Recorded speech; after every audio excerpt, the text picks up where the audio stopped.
Թվում էր մարդու իրավունքների պաշտպանի զեկույցը ամենակարևոր հարցը պետք է լիներ խորհրդարանում, որովհետև պատգամավորներին երբ լսում ես տարբեր առիթներով իրենց համար ամենակարևորը մարդն է, Հայաստանի քաղաքացին եւ այս իրավունքը։ Ես կփորձեմ ելույթս շարունակել հույս ունենալով, որ մի օր Հայաստանը կլինի այն երկիրը, որտեղ իսկապես մարդը կլինի ամենագլխավոր կետում եւ այսօր այս հարցի քննարկման ժամանակ 107 պատգամավորից մոտ 10 հոգի կլինի դահլիճում, 3 խմբակցությունները միասին վերցրած, մի խմբակցությունն էլ ընդհանրապես ներկա չի։ Սա ես հատուկ եմ ասում, որ Հայաստանի քաղաքացին իմանա, թե Հայաստանի քաղաքական գործիչները ինչպես են վերաբերվում մարդուն եւ մարդու իրավունքներին։ Ինձ թվում էր այսօր մենք պետք է լսեինք միմյանց, գոնե կեսից ավելի ներկայությամբ։ Հիմա սիրելի հայրենակիցներ, ես մարդու իրավունքների պաշտպանի ուշադրությունն եմ ուզում բևեռել մի քանի կարևոր հարցի վրա, որ եւ նրա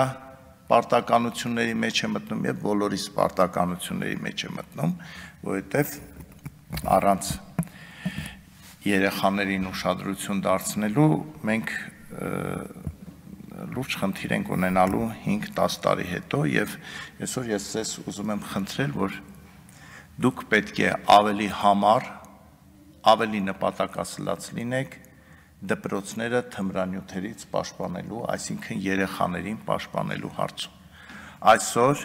թմրանյութը թափանցել է դպրոց,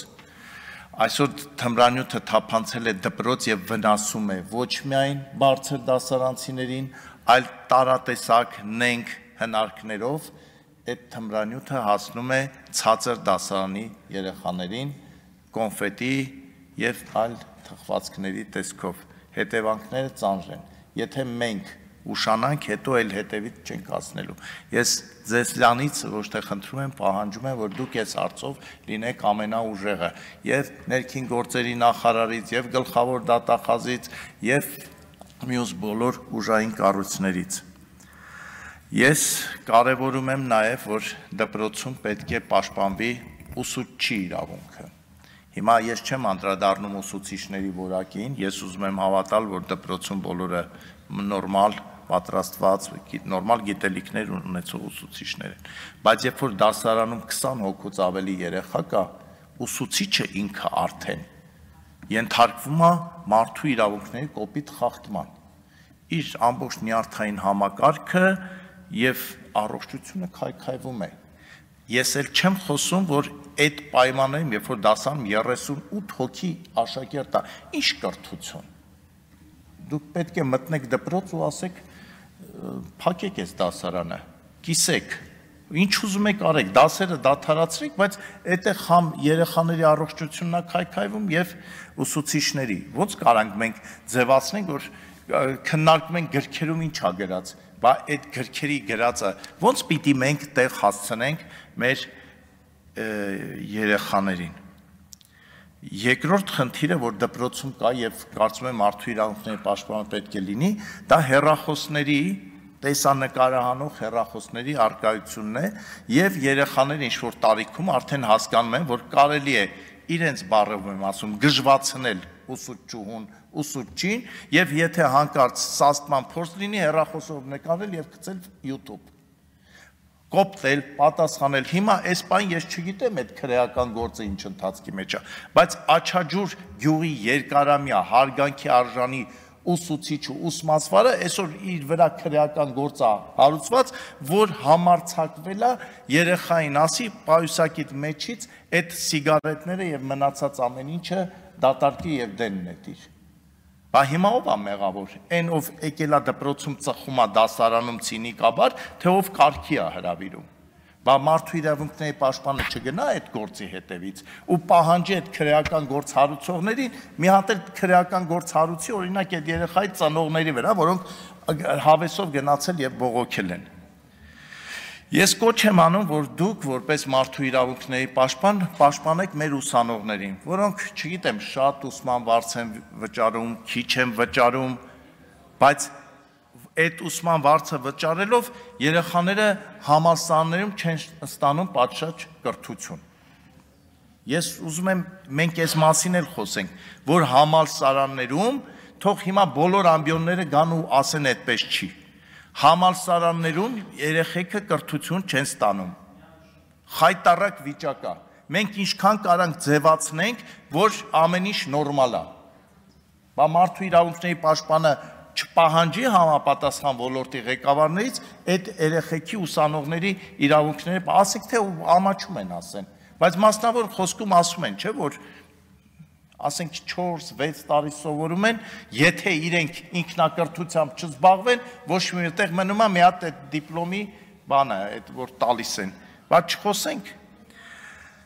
Կարևոր է իհարկե սոցիալական արդարությունը եւ անարդարության դեմ պայքարը։ Ես ձեզ խնդրում եմ, հիմա խնդրում եմ, այսօր նորից զինված ուժերում զոհ ունենք։ Հոսանքահարվել է մի երեխա, այդ երեխու ծնողները երեխուն ուղարկել են բանակ, որ հայրենիքը պաշտպանի։ Այս ինչ վիճակ է, որ երեխեն հոսանքից բանակում, ասենք պահես, մեծացնես, ուղարկես բանակ, ասեն, գիտեք, ձեր երեխան հոսանքահարվեց։ Ես մի քանի դեպքեր էլ կարող եմ ասել, շատ դեպքեր, բայց մեղավորը անկեղծ եմ ասում, ոչ պաշտպանության նախարարն է, ոչ շտաբի պետն է, մեղավորը մենք բոլորս ենք, որ բանակը մատնել ենք բախտի քմահաճույքին։ Քաղաքացիական պայմանագիրը սիրում է խոսալ, շատ դեպքերում շատ ճիշտ, որ բանակում ինչ վիճակ ա եղել մինչև 2018 թվականը, բա իսկ ինչ վիճակ ա 2018-ից հետո։ Տեսել եք, լավ, այդ մասին չեմ ուզում խոսամ, բայց դուք կարող եք մտնել, խմբեր ձևավորեք, ստեղծեք, մտեք, տեսեք ինչ ա կատարվում։ Այդ քրեական բարքերը, որ փողոցից բերում են բանակ, չգիտեմ ինչ նայող, այս պատերազմից հետո ոնց կարա բանակում քրեական մշակույթ լինի, ոնց կարա նայող լինի, ինչ-որ լավ տղա լինի, վատ տղա լինի, չի կարա նման բան լինի, և դուք պետք է այդ դրոշակակիրը լինեք, այդ դրոշը վերցնեք, գնաք այդ համակարգը մենք ջարդենք, չի կարելի այսպես։ Ես հիմա էլ ուզում եմ մի այլ խնդրի անդրադառնալ, որ թվում է մարդու իրավունքների պաշտպանը այստեղ անելիք չունի, բայց ունի, անձնական տվյալների արտահոսքն է, որ այս տարբեր առիթներով մեր կյանքը, այլ անձնական կյանք, ոնց որ ասած, որևէ մեկը չեն, բանկից մարդկանց փողերն են ինչ-որ մարդիկ անում, տանում, հետևից հետ գնալ չի լինում, անձնական տվյալներն են դառնում լայն հանրության սեփականությունը, այս բաներ են, որ մենք պետք է այս մասին շատ մտածենք, պետք է մտածենք ոնց անենք, որ այդ լավ մարդը հանցանք է գործել, դատապարտվել է կամ կալանավայրում է, լավ այդ մարդը, Աստծո ստեղծած մարդը, դուք տեսել եք այդ բուժ ծառայությունը բանտերի ինչ վիճակում է, խայտառակություն, ոնց որ ոչ թե բուժ ծառայության աշխատողները լինեն, այլ մարդկանց տանջելու հատուկ ինչ-որ վարչության աշխատողներ, որոնք առհամարական վերաբերմունք ունեն բանտարկյալի նկատմամբ։ Այս դեղը չունենք, խաբում ես անում, հա ամեն ինչ է կլինի, բայց եթե մարդը ասում է ես հիվանդ եմ, վատ եմ, պետք է բուժօգնություն ցույց տալ, ոչ թե բան անել, վիրավորել, ցույց չտալ բուժօգնությունը, շաքար ունեցող մարդուն, բարձր ճնշում ունեցող մարդուն, այս խնդիրներ է, մենք կարանք ձևացնենք, որտեղ խնդիր չկա, բայց կա։